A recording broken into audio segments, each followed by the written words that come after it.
మీ కుటుంబ శాంతి, ఆరోగ్యం, ఆర్థిక అభివృద్ధి కోసం రుద్రాక్ష మహాపూజలో తప్పక పాల్గొనండి. ఇప్పుడే నమోదు చేసుకోండి. నమస్తే రమ్మగారు. నమస్తే జయ. రమ్మగారు, మనం ఖలీఫా స్టోరీస్ చెప్పుకుంటున్నాం. ఒక భాగం అయింది, రెండో భాగంలో ఉన్నాం. తరగని సంపద అంటే అబూ అల్ కాసిమ్కి అంత డబ్బు ఎక్కడి నుంచి వచ్చిందో తెలుసుకోవాలనుకుంటున్నాడు. అయితే ఇప్పుడు కాసిం చెప్పాడనమాట, మాది బస్రా నగరం కాదు, బాగ్దాదు చుట్టుపక్కల ఒక చిన్న ఊరు. మా తండ్రి రకరకాల వ్యాపారాలు చేసి తర్వాత బస్రా నగరంలో స్థిరపడ్డాడు. ఎంత సంపాదించాడో మా తాత కూడా, తాత తండ్రి ఇద్దరు కలిసి అసలు బస్రా నగరంలో సుల్తాన్లతోటి సమానంగా ఇక్కడ ఈ నగరంలో మేము వెలుగొందుతూ ఉండేవాళ్ళం. అయితే మా నాన్న ఈయన ఈజిప్టులో అక్కడ పనిచేశాడు, వ్యాపారం అక్కడ ఉండేది. అక్కడ సుల్తాన్ల భయంతో బస్రా నగరంలోనే స్థిర నివాసం ఏర్పరిచి కుటుంబాన్ని ఇక్కడే ఉంచాడు. నేను ఈ నగరంలోనే పెరిగాను, ఎంతో హాయిగా ఉండేవాళ్ళం. మా నాన్న చనిపోయేటప్పటికి నాకు ఎంతో ఆస్తి ఇచ్చాడు. నేను ఈ అతిథులకి పెట్టడము, ఆటలు ఆడేయటము, ధారపోసేయటము, వాటితోటి మొత్తం సంపద అంతా అవగొట్టేశాను. సంపదే లేదు నాకు, ఏమీ లేవు నా దగ్గర. ఏదో ఇల్లు బాకిలే ఉండేది. రోజువారీ తినడానికి తాగడానికి ఇంతమంది బానిసలు, పనివాళ్ళు, వీళ్ళందరికీ జీతాలు భత్యాలు ఇవ్వద్దు. క్రమంగా నా సంపద అంతా అడుగంటిపోయింది. నేను చాలా దీన స్థితిలో ఉండేవాడిని, చాలా దీనంగా ఉన్నాను. ఏం చేయాలో తెలియని ఒక దుస్థితిలో ఉండేవాడిని.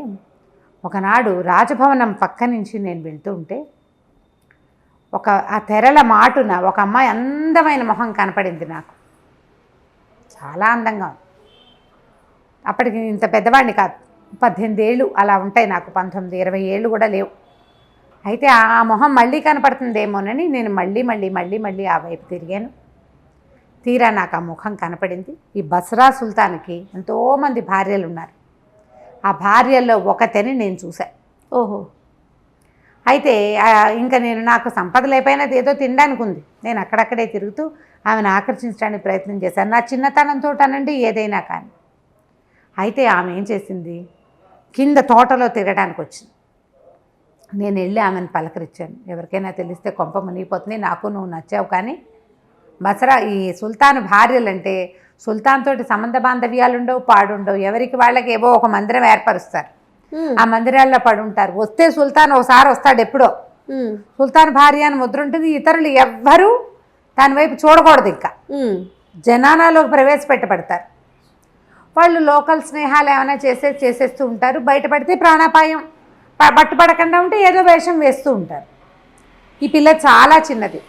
ఇప్పటిదాకా నేను సుల్తాన్ మొహమే చూడలేదు.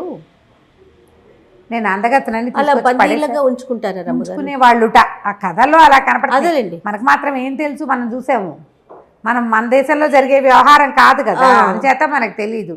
ఈ అరేబియన్ నైట్స్ కథల్లో అలాంటివి చూపిస్తారు. ఓకే. సంవత్సరానికి ఒకసారి కూడా సుల్తాన్తో గడిపే టర్న్ రాని వాళ్ళు కూడా ఉంటారు. అలా కూడా ఉంటుంది, ఆ కథల్లో చూపిస్తారు. మనకు తెలియదు, ఆ కథల్లో విని ఓహో కామోసుకో అనుకోవాలి మరి, అంతే. అయితే ఏమైంది, సరే ఏమందంటే నువ్వు రా మన ఇద్దరం పని చేద్దామని పిలిస్తే ఆనాటి రాత్రి ఆమె ఎలా దారి గుర్తు రాసిచ్చింది ఎట్లా రావాలో. ఆనాటి రాత్రి మేము పైకి వెళ్ళాం. మా కర్మగాలి ఆ రోజే సుల్తాన్ వచ్చే రోజు అయింది. ఆమె జీవితంలో మొదటి రోజు అదే. అబ్బా. అయితే ఇది ఎట్లా, ఒక పెద్ద నది నానుకుని సౌధం, ఆ సౌధానికి ఒక పక్కన పెద్ద తోట అట్లా ఉన్నాయి. అయితే ఏమైంది, మేమిద్దరం మనసు విప్పి మాట్లాడుకున్నాం. చెప్పాను నేను, నాకేం సంపద లేదు, ఏమి లేదు, ఏమీ అక్కర్లేదు, ఈ సుల్తాన్ తోట ఉండటం ఎందుకు, ఒక మగవాడికి పరిచర్య చేస్తూ వాడు చక్కగా సంపాదించి పెడుతుంటే తినాలని, సాధారణ జీవితం గడపాలని కోరుకుంటున్నానని చెప్పింది. అమ్మాయి పేరు లబీబా అనుకుంది. మేమిద్దరం ప్రేమించుకున్నాం. ఆ కాసేపట్లోనే ఒకళ్ళ మనసులో ఒకళ్ళకి పుచ్చుకున్నాం. ఇంతలో పెద్ద సందడి వచ్చింది. బానిసలు బోల్డంత మంది వచ్చారు. రాజు వచ్చే ముందు అట్లా వచ్చి అన్ని తలుపులు తీస్తారు. ప్రతి గది తలుపు తీయబడుతుంది. ఈ అమ్మాయి గది తీయబడింది. అమ్మో ఎవరో వస్తున్నారని నేను పారిపోయే లోపల బానిసలంటే ఏదో మామూలుగా పనిచేసేవాళ్ళు కాదు, వాళ్ళు రాజుగారి వెనకాల ఉండేవాళ్ళు. ఒక రకంగా చెప్పాలంటే అంగరక్షకులు లాంటి వాళ్ళు. ఇద్దరు చెరో పక్కన ఒడిసి పట్టుకుని నన్ను లబీబాని కూడా నదిలోకి విసిరేసేశారు. రాజద్రోహ నేరం కింద ఆ అమ్మాయిని నదిలో పారేశారు, నన్ను కూడా పడేశారు. ఊహించని ఈ ప్రమాదానికి ఆ అమ్మాయి ఎటుకొట్టుపోయి చచ్చిపోయిందో ఏమో, దొరకలేదు. నేను మాత్రం ఎట్లాగొట్లా ఆ నదిని దాటుకుని బయటపడ్డాను. బయటపడి దీన స్థితిలో ఉన్నాను. అయితే ఏమైందంటే వ్యాపారస్తుల బజార్లోకి వెళ్ళా. ఏం చేయాలో తెలియలే. ప్రేమికుడైపోయాడు వీడు. తన వల్ల తను పైకి వెళ్ళకుండా ఉంటే అమ్మాయి చచ్చిపోయేది కాదు. రోజు ఓసారి అమ్మాయి మొహం చూసి బతికేసేవాడు కనీసం. అయ్యో ఇంత పని చేశాను, నా వల్ల ఇలా జరిగిందని నాకు కూడా చచ్చిపోదామని ఉంది. కానీ భగవంతుడు ఇచ్చిన జీవితాన్ని మనం అంతం చేయకూడదు. వాడు విసిరేశాడు, అమ్మాయి చచ్చిపోయింది, నేను చావలేదు కదా అంటే భగవంతుడికి నన్ను చంపడం ఇష్టం లేదనమాట. బతికుండమంటున్నాడని పరిదీన వదనంతో వ్యాపారస్తుల బజార్లో తిరుగుతున్నా. ఈ లోపల ఒక ఆయన కనపడ్డాడు. ఆయన ఎవర్రా నువ్వు ఏమిట్రా అని అడిగితే నేను ఏం చేసి ఇప్పుడు బాధగా ఉంది. నేను ఎంత పని చేశాను, నేను ఎంత దుర్మార్గుణ్ణి, నా వల్ల ఒక స్త్రీ చనిపోయింది, మా నాన్న ఇచ్చిన ఆస్తి అంతా తగలబెట్టేశాను అనగానే ఆయన చాలా ప్రేమగా నన్ను కావలించుకున్నాడు. నాకెవరూ లేరు, నువ్వు నాతో పాటు ఉండు కానరా, నీకు తండ్రిగా ఉంటాను నేను, నువ్వు నాతో ఉండని నన్ను తన ఇంటికి తీసుకెళ్ళాడు. అప్పుడప్పుడు ఇలా జరుగుతాయి. మనం ఒకళ్ళ మరణాలకి కారణమవుతాం, అలాగే ఒకళ్ళ అభ్యున్నతికి కూడా అనుకోకుండా మనం కారణమవుతాం. ఇప్పుడు ఆ అమ్మాయి చనిపోకపోతే నువ్వు నా దగ్గరికి చేరేవాడివి కాదు. చూసావా అమ్మాయి నీ ఉన్నతికి కారణమైంది అని నన్ను ఒప్పించాడు. నేను ఆయనతో పాటు ఉన్నాను. 3 సంవత్సరాలు ఆయనతో పాటే ఉన్నాను. ఆయనకి ఎంతో సంపద ఉంది. ఆయన వ్యాపారం ఏర్పరచడం అన్నీ నేర్పించాడు. ఆయనకి చావు మరణకాలం వచ్చినప్పుడు ఆయన చెప్పాడు, నాయన ఈ సంపద మనకి తరగని సంపద ఉంది. ఈ సంపద మనకి ఎట్లా పెరుగుతుందంటే నిరంతరము దానం చేయాలి, ప్రతిరోజు అతిథి పూజ చేయాలని తన సంపద అంతటినీ నాకు అప్పచెప్పాడు. ఆయన మరణించాడు, నేను ఆయన కొడుగ్గా ఉండిపోయా. రోజు ఇలాగే దానం చేస్తా. క్రమంగా నాకు ఈ డబ్బు ఎక్కడి నుంచి వస్తోందన్న అనుమానం మొదలైంది. ముందు ఒక సైనికాధికారి వచ్చాడు, ఒక అధికారి, చిన్న అధికారి వచ్చాడు. ఈరోజు దానం చేసేవాడి దగ్గర డబ్బు ఎక్కడిది అనేది ముందు మనం ఎదిరించి ఏదైనా ఒక రిపోర్ట్ వెళ్ళాలంటే ముందు చిన్నవాడు కదా వచ్చి చూస్తాడు. చిన్నవాడే పెద్దవాడికి ఇస్తాడు. ఈ చిన్నవాడు వచ్చాడు. వచ్చినప్పుడు ఏం చెప్పాడంటే, మా ఇంట్లో ఒకే ఒక ఆవు ఉండేది, ఆ ఆవు కూడా తిండి లేదు, ఈ మధ్య చచ్చిపోయింది, మాకు రొట్టెలు లేవు, పాలు లేవు, ఆవు లేదు అని చెప్పాడు. సరే నీకు రొట్టెలకి ఎంత అవుతుంది, ఆవుకి ఎంత కావాలి, నీకు ఎంత ఆవుకి కొనుక్కోవడానికి ఎంత కావాలని అడిగాను. 10 వరహాలు ఉంటే చాలు అన్నాడు. ఏమిటది? లంచం అనమాట. 10 కాదు 100 ఇస్తా, నెలకి 100 వరహాలు ఇస్తాను, తీసుకెళ్ళు, నువ్వు ఎక్కడుంటే అక్కడికి మీ ఇంటికి పంపిస్తా, ఈ దానం ఎక్కడి నుంచి చేస్తున్నానో నువ్వు అడగద్దు అని చెప్పాడు. సరేనన్నాడు.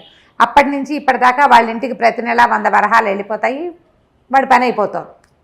అక్కడి నుంచి ఒక కాజీ గారు వచ్చారు. నాయన ఏం పుణ్యకార్యం చేయాలి, ప్రతివాడికి తన దగ్గర ఎంత ఉంటే అందులో 10వ వంతు దానం చేయాలని చెప్పాడు. ప్రార్థనా మందిరంలో రోజు మీరు భోజనం పెడతారు. ఏం పెడతారు? రొట్టెలు, ఓ కూర, ఓ లస్సీ ఇస్తారు, మజ్జిగ ఇస్తారు, లేదా పానీయ ద్రాక్షాసమం లాంటిది ఇస్తారు. రొట్టెలు ఒక కూరయే కాదు, రొట్టెలతో పాటు 2 కూరలు, ఒక పప్పు, ఒక తినుబండారం తీపి, ఈ ద్రాక్షాసమం ఏదో ఒక షర్బత్ కాకుండా ద్రాక్షాసమం నేను ఏర్పాటు చేస్తాను. రోజు 1000 మంది తింటారు ఆ ప్రార్థనా మందిరంలో.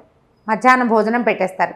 ఏముంది, రొట్టెలు దొరుకుతాయి, ఒక కాస్త ఏదో షర్బత్ దొరుకుతుంది, అందులో ఒక కూర దొరుకుతుంది. మధ్యాహ్నం తాత్కాలిక భోజనం ఎవరికైనా దొరికేస్తుంది. అలా కాదు, అద్భుతమైన భోజనం పెడతా, ఇంకా మీరేం మాట్లాడకండి అని చెప్పాడు. ఆయన కూడా ఒప్పుకున్నాడు.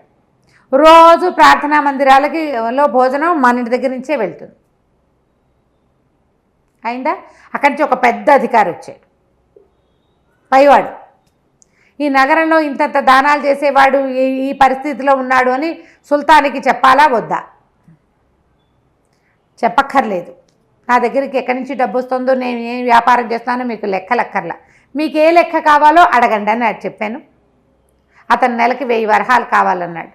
నేను మిగిలిన వాళ్ళకి పంచాలన్నాడు, మాట్లాడకుండా ఉండడానికి. ఇలా లంచాలు ఇచ్చేస్తున్నా, వాళ్ళు వెళ్ళిపోతూ ఉంటాయి, డబ్బులు వెళ్ళిపోతాయి. అది కూడా దానం కిందే నేను భావిస్తున్నాను. లంచాన్ని కూడా నేను దానంగానే భావిస్తున్నాను. నేను నిరంతరం నాకు రోజు ఒక అతిథిని ఖచ్చితంగా నేను తెచ్చుకుంటా. వాకిట్లోకి వచ్చిన వాళ్ళని ఎవరినైనా తీసుకొస్తా, వాళ్ళకి ఏది నచ్చితే అది ఇచ్చేస్తా. మరి ఇట్లా నీ దగ్గర సంపద తరిగిపోలేదా? ఎట్లా ఉంది నీకు ఆ సంపద? ఎక్కడిది? ఎవరిచ్చారు అంటే అతనే ఇచ్చాడని చెప్పాడు కదా. ఎక్కడుంది ఆ సంపద అంతా? ఎక్కడ దాచావంటే ఏమన్నాడు? నేను ఎవరికి చెప్పలేదండి అన్నాడు. కాదు, నేను అడుగుతున్నా, నేను అది తెలుసుకోవాలనుకుంటున్నా అనేసరికల్లా అతిథి ఏదైనా తెలుసుకోవాలనుకుంటే చెప్పాల్సింది, అది నియమం. ఓహో, అది నియమం, మేము పెట్టుకున్న నియమం. మా తండ్రి నాకు చెప్పాడు అట్లా. నీ అతిథి ఏది అడిగితే అది ఇచ్చేయాలి, నువ్వు ఏదైనా ప్రశ్న ఇస్తే సమాధానం చెప్పాలి. అందుకే ఈ కథ అంతా చెప్పా. సరే రండి, నేను మీకు చూపిస్తా. కాకపోతే ఏంటంటే మీ కళ్ళకు గంతలు కడతాను. నా దగ్గర ఎంత సంపద ఉందో చూద్దురు కానీ మీరు. కళ్ళకు గంతలు కడతా, నా చేతిలో కత్తి ఉంటుంది. మీరు ఏదైనా ఇతరత్ర నా సంపదని ఏదైనా ఇబ్బంది పెడితే కనుక మిమ్మల్ని ఖండించేందుకు నాకు అధికారం ఇవ్వాలి మీరు అన్నాడు. ఖలీఫా ఒప్పుకున్నాడు. అదంతా కంటితో చూడాలని ఉంది ఆయనకి, వీడి దగ్గర ఎంత ఉంది అని. సరే ఈ యువకుడు ఏం చేశాడు, కాసిము ఖలీఫా కంటికి గంతలు కట్టేశాడు. అక్కడి నుంచి ఒక సొరంగంలోకి తీసుకెళ్ళాడు. ముందు అక్కడి నుంచి ఎన్ని మలుపులు నడిచారో, ఎంత లోపలికి లోపలికి లోపలికి లోపలికి తిరిగాక కట్లోడ తీశాడు. చూస్తే అది మహాపెద్ద సౌధం. దాని నిండా వజ్రాలు, రత్నాలు, వైడూర్యాలు. ఇతను చూశాడే చెట్టు, ఈ నెమలి గుండ్రంగా తిరుగుతూ సుగంధాలు వేసలేదు, 100 ఉన్నాయి అవి అక్కడ. ఆ కెంపు పచ్చల పానపాత్రలు లక్షల్లో కనపడుతున్నాయి, డబ్బాల నిండా అవే. తీసిన కొద్దీ రీప్లేస్ అయిపోతాయి. ఓహో, తీసిన కొద్దీ వస్తాయి. అపురూపమైన వస్తువులు ఒక గదుల నిండా ఉన్నాయి. ఇక అంతా ధనమే. ఆశ్చర్యపోయాడు తను. ఇంత ఉండి వాడు సింపుల్గా చాలా దీనంగా మీకు నేను సహాయం చేశానా, మీరు ఇదిగా ఉన్నారా, మీరు ఆనందించారా అంటాడు. అక్కడి నుంచి చాలా అద్భుతంగా చేశానంటే అల్లా ఇచ్చింది అల్లాకే ఇస్తున్నానంటాడు. వినయశీలిగా ఉన్నాడు. ఆశ్చర్యపోయాడు ఆయన. మొత్తం అంతా తిరిగి చూసి, నీ దగ్గర ఉన్న సంపద భూప్రపంచంలో ఎవరి దగ్గర లేదు, ఖలీఫా దగ్గర ఉండే అవకాశం లేదు. ఖలీఫాకి తెలుసు తన దగ్గర ఏముందో. కళ్ళ గంతలు కట్టే పైకి వెళ్ళిపోతా ఉన్నాడు. వెళ్ళిపోయాడు. వెళ్ళి సత్రానికి వెళ్ళిపోయాడు. తనకిచ్చిన 3 యాక్సెప్ట్ చేశాడు. అవి తన బాగ్దాద్ నగరానికి తీసుకెళ్ళాడు. భార్యకి చూపించాడు. ఆ అందంగా పాటలు పాడే అమ్మాయిని కూడా వాళ్ళ ఆస్థానంలో ఉంచుకున్నారు, జనానాలో ఉంచుకున్నారు. అమ్మాయి పాటలు పాడుతుండేది, ఆ పాటలు పాడే పిల్ల. అక్కడి నుంచి చెప్పాడు రాణికి, వాడి దగ్గరున్న సంపద చిన్నది కాదమ్మా, మనం 10 సార్లు హెచ్చవేసినా వాడి దగ్గరున్న గదుల్లో ఓ గదికి కూడా రాం మనం. అబ్బా, అంతుంది వాడి దగ్గర. కానీ వాడు చాలా వినయశీలి. మీరు సంతోషించారని దిగులుగా అడుగుతాడు. మీకు ఆనందం కలిగించానా, నేను మీకు సరిపడా సేవ చేశానా అంటాడు. అలాంటి వాడికి ఏదైనా చేయాలనుకున్నాడు. ముందు అతన్ని జాఫర్ని అరెస్ట్ చేయించాడు కదా, జాఫర్ని వదిలేసి జాఫర్కి క్షమాపణ చెప్పుకున్నాడు. నువ్వు చెప్పింది నిజం, అబూ అల్ కాసిం లాంటి దాతని నేను ఎక్కడా చూడలే, వాడి దగ్గర ఉన్న సంపద ఎవరి దగ్గర లేదు భూమి మీద అని చెప్పి వీటిని మనం గౌరవించాలి. ఎలా చేద్దాం అంటే, అప్పుడు ఆ బస్రా నగరం ఈయన పాలనలో ఉన్నదే, ఖలీఫా పాలనలో. అక్కడ ఏదో ఒక సుల్తాన్ ఉన్నాడు, నగర పాలకుడుగా చేద్దాం వీడిని అని భావించి, సరే అక్కడ పాలకుడు అని కాగితం రాసి పంపించద్దు, వాడిని మన ఇంటికి పిలుద్దాం, ఖలీఫా దగ్గరికి పిలుద్దాం, మన రాజ్యాన్ని పిలిచి బాగ్దాద్ నగరాన్ని పిలిచి చేద్దాం అనుకున్నాడు. సరే అంటే అభిషేకం చేయాలి, రాజ్యాభిషేకం లాంటిది. అతనికి ఆ పదవి ఇవ్వాలన్నమాట. కట్టబెట్టడానికి వచ్చిన క్రియ ఉంటుంది కదా. సరే ఉత్తరం రాశారు. ఖలీఫా నుంచి పిలుపు వచ్చింది. అబూ అల్ కాసిం ఏం చేశాడు, తన జనాలతోటి పాటు వచ్చాడు. వస్తే రాజుగారు చాలా సంతోషించి, అప్పుడు అతను గుర్తుపట్టాడు తన దగ్గరికి వచ్చిన వ్యాపారస్తులే ఖలీఫా అని. ఇద్దరు కావలించుకున్నారు. ఈయన తనే స్వయంగా స్నానశాలకు తీసుకెళ్ళి దగ్గరుండి స్నానం చేయించి మంచి పట్టు పుట్టాలు కట్టబెట్టించి అక్కడి నుంచి ఓ చోట కూర్చోబెట్టి చప్పట్లు కొట్టాడు. ఎవరక్కడ, మంచి ద్రాక్షాసవం తీసుకురండి అంటే ద్రాక్షాసవం తీసుకొచ్చింది. ఒక బానిస, అందంగా ఉంది అమ్మాయి. అమ్మాయిని చూడగానే కెవ్వుమని కేకబెట్టి పడిపోయాడు. వీడు పడిపోయేసరికి రాజు ఆశ్చర్యపోయాడు. ఖలీఫా ఏమిటి, ఎందుకు పడిపోయాడని అతని మొహం మీద పన్నీర్ జరి లేపితే లబీబా అని ఏడ్చాడు. ఆ బానిసే లబీబా. ఓహో, ఇదొక విచిత్రం అనమాట. నదిలో పడిపోయిన ఆ లబీబా ఒక బెస్తవాడికి దొరికింది. అతను బతికిచ్చి ఈ అమ్మాయిని రాజస్థానానికి బానిసగా అమ్మేశాడు. అప్పట్లో పద్ధతులు అవి. స్త్రీలను బానిసలుగా అమ్మేసేవాళ్ళు, పురుషులు కూడా అమ్మేసేవాళ్ళు. వాళ్ళకి దొరికితే అమ్మేయడమే, కట్టేసి అమ్మేస్తారు అంతే. ఇంకా తప్పించుకోలేకపోతే ఇక అక్కడ పడి పని చేసుకుంటూ అంతే. పారిపోయేవాడు పారిపోతూ ఉంటాడు. అయితే ఆ లబీబాని చూడంగానే రాజుగారు అన్నాడు, సరే ఈ అమ్మాయి చూడు ఎంత అందంగా ఉంది, సుల్తానికి భారీగా ఉండవలసింది చచ్చిపోయి మళ్ళీ ఇక్కడ బతికి ఇక్కడ ఇలా వచ్చిందని వెంటనే ఆ అమ్మాయి బానిస పదవి నుంచి ఇచ్చేసి ఆ అమ్మాయిని ఇచ్చి కాసింకి ఇచ్చి పెళ్లి చేసి అతన్ని బస్రా నగర పాలకుడుగా నియమించి సంతోషంగా మళ్ళీ సాగనంపారు. కథ కంచికి మనం ఇంటికి. నమస్తే రమ్మగారు. నమస్తే చేయండి.